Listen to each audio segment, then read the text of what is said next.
So, what was with those bridesmaids from Sunday's gospel? You know, the selfish mean girls who hoarded all the lamp oil. Didn't they ever read the Bible?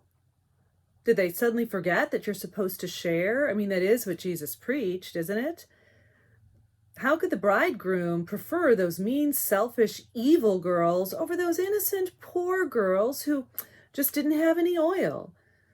You know, maybe the poor girls couldn't afford any extra oil, or maybe there wasn't any left after the hoarders got to the store first. You know what? Maybe it's just always the same old story that the wealthy get the privilege while the poor get excluded. Or maybe we need to step out of our judgmental, capitalist, consumerist, Western mindset when we look at the parable Jesus told in Matthew's Gospel on Sunday. Because if we go judging the bridesmaids for their choices and behavior, we might make ourselves feel better. But by participating in self-righteousness, we'll completely miss what Jesus and the author of Matthew's Gospel were trying to invite their listeners and those of us reading the Gospel into. First, we need to remember the story about the 10 bridesmaids and their oil is not an actual account of what happened at an actual wedding. Sunday's reading is a parable, and parables are not events that really happened. They are fictions that Jesus told in order to get his listeners then and now to think about things like recognizing the Messiah in their midst, their relationship with God and each other, and what following Jesus means in everyday life. Parables are not only not to be taken literally, we have to be careful not to project too much of our own culture, biases, and traumas onto them. Most scholars and commentators believe that Sunday's parable is about judgment and the second coming of Jesus. The church word for that second coming and judgment of Jesus is parousia. It is the belief that all Christians, even us Episcopalians, have that ultimately, one day, Jesus will return to earth and through judgment restore all creation to the dream God intended for the world and for us. We even have a 4-week season of the church year dedicated to this belief. It's called the season of Advent and will begin at the end of this month.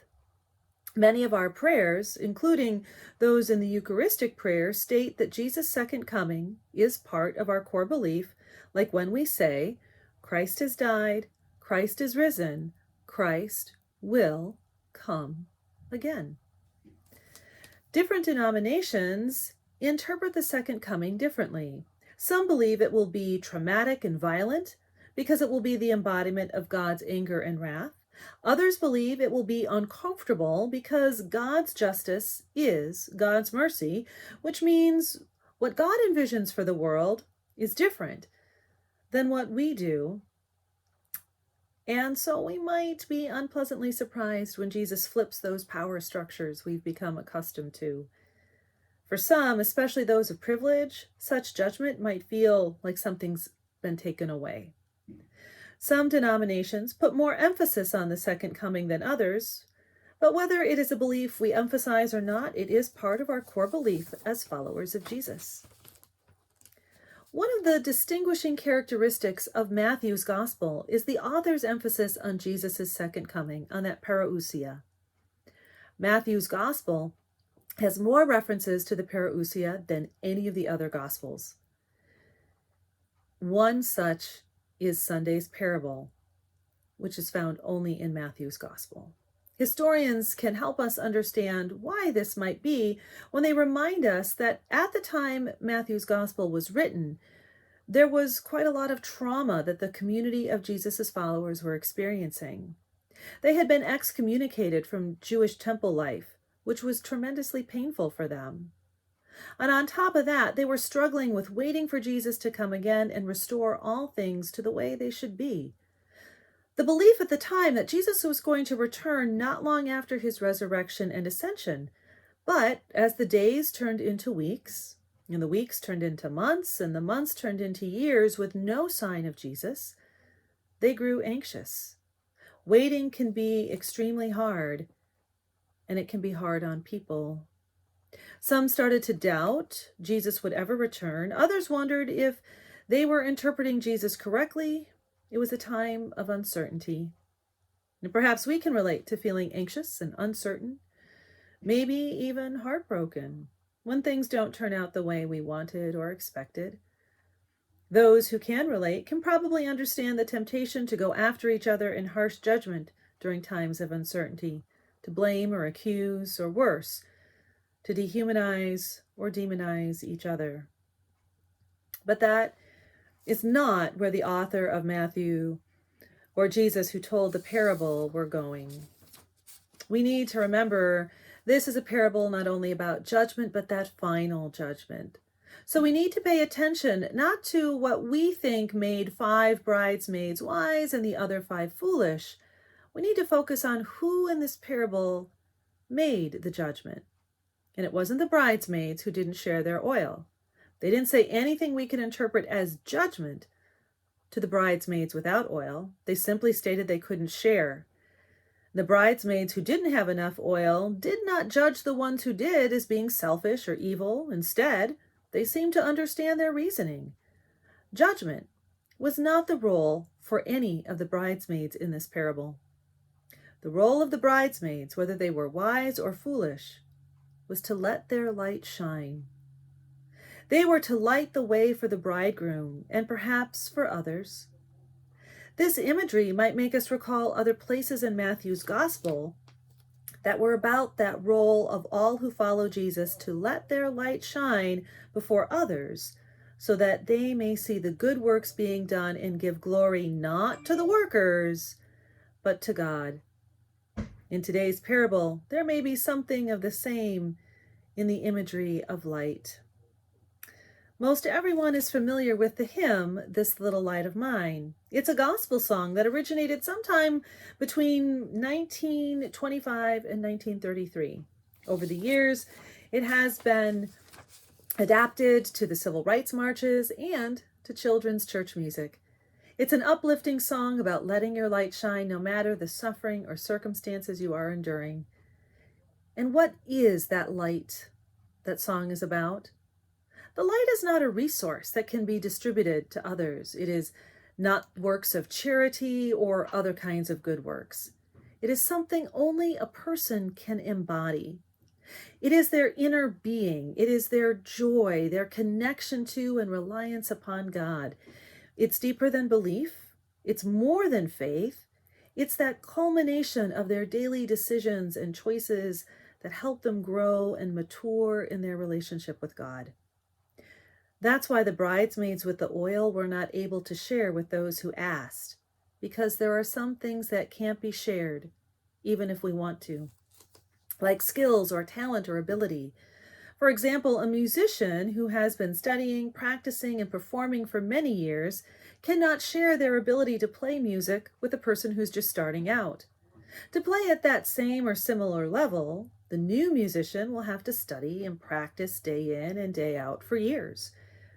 In the same way, artists cannot share their talent with those who wish they could paint or sculpt in the same way the artist does. Now, the artist can teach about things like techniques, but only by practicing and learning and discovering their own style can someone become an artist. The same is true for mathematicians and physicists and engineers. Some things like skill and practice and talent can't be shared because they are part of a person's heart, soul, mind, and life practice. And the same is true with our relationship with God. Pastor James Moore told a story about a parishioner of his who came to him in time of crisis because he had just been diagnosed with terminal cancer. The parishioner told James he was distraught because all his wealth couldn't buy him a cure or buy him the peace of mind he desperately needed. In frustration, he said, "It's not fair. I can pick up the phone and call any bank in the state, and on my name alone, borrow as much money as I ask for." Then he stopped talking, looked at his pastor, and said, "But all the money in the world isn't going to help me now. I guess there are some things you just can't borrow." It was at that moment the parishioner realized he alone was responsible and accountable for his relationship with God. No one could do that for him, not his pastor, not the members of his church, not even his spouse. Our relationship with God is the culmination of our own experiences, attending worship, studying of scripture and other theological writings, and of course prayer, listening to God and following God. Each of us has a different relationship with God depending on how much we've invested in that relationship. And no matter how much we may want to, we just can't share it. We can talk about it, teach about it. So, for example, I can promise you that if you invest in your relationship with God, you will discover God really does care about you and will actively participate in that relationship with you, growing as your relationship grows, even stepping in to pray and keep that relationship connected when you are too tired or overwhelmed, because that's my personal experience. I can tell you about that, but I can't make you love God the way I do. Nor can I love God for you. You have to do that yourself. Perhaps that's why the bridegroom told the bridesmaids who came back and found the closed door that he didn't know them, even though they professed knowing him. That was the judgment in this parable. And the character who had the role of judgment was the bridegroom. In the end, judgment wasn't about the actions of the bridesmaids. It was about relationship, or rather, the lack thereof, with the bridegroom. Perhaps there is some wisdom for us in this parable, although it might be hard to hear. While it might be easy to do and feel good in the moment, self-righteous judgment of others is not the role of those of us who wait for Jesus to come again.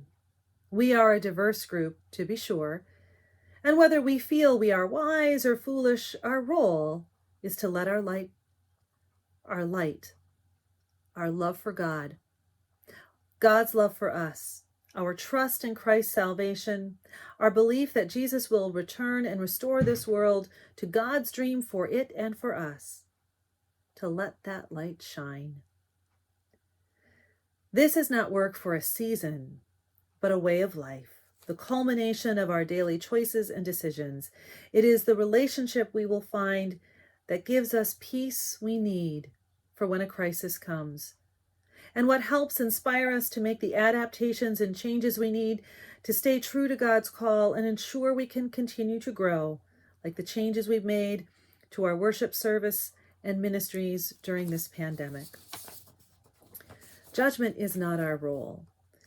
Even if someone voted differently than we did, even if they have signs in their yard that we don't care for, disagreeing with someone doesn't mean we have to hate them. God's kingdom of heaven is not furthered, nor is the light of Christ witnessed in the dehumanization and demonization of someone who is different from us. Our role is to love God, to let our light shine, to do the work of healing, listening, meeting each other halfway, loving and respecting all people, because all people are made in God's image. This is not easy to do for sure, but it is work we are not going to do alone. If we're paying attention, we might catch a glimpse of Christ himself present in the beginning of an estranged family, taking the first steps towards forgiveness, in the suffering that creates empathy for one another, in any relationship that bridges the gap that divides us so that we can feel a little bit closer to each other and to God. Such kingdom of heaven miracles are possible with God's help when we let our light shine.